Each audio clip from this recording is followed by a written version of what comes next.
Oh, day 48, start with you. Hey there, I'm Sarah, and this is day 3 of my little mini-series on what I learnt in lockdown.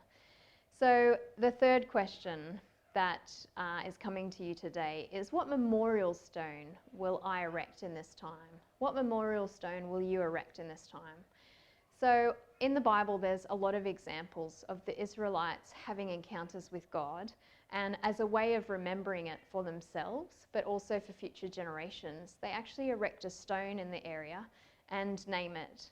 Jacob was a man like that. He had a number of encounters with God, but one of them we call Jacob's Ladder. He had this dream where he encountered angels coming up and down this ladder to heaven. And when he woke up, he actually erected a stone in the area because he realized the nearness of God to him in that place.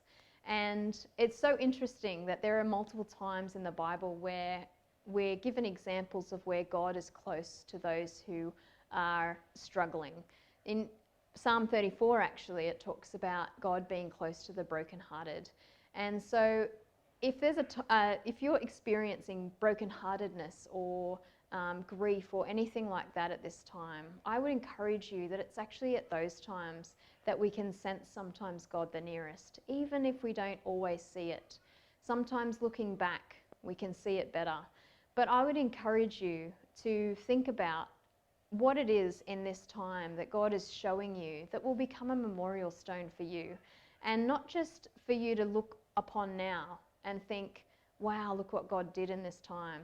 But in future times, when you're experiencing something else that's difficult, to look back on it and go, there's a memorial stone that I erected right there to represent what God did for me in that moment.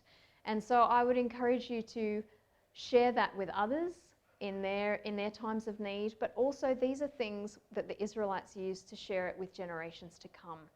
There is a story that's being told on the earth right now, and this is a story that's going to be told for future generations. And what an amazing gift it would be to them to be able to look back on this time and say, you know what, I lived through that, I experienced that, and this is what God did for me in that time. So I ask you again, what memorial stone will you be erecting in this time of COVID-19, this experience that we all weirdly find ourselves in, of isolation, yet a strange connectedness? I really see what's going on in the earth and seeing that there seems to be a way more intentional gathering of people, even though sometimes it's a technological gathering. But yeah, I just want to know in future. I look forward to meeting up with some of you guys and finding out what stones have been erected during this time for you.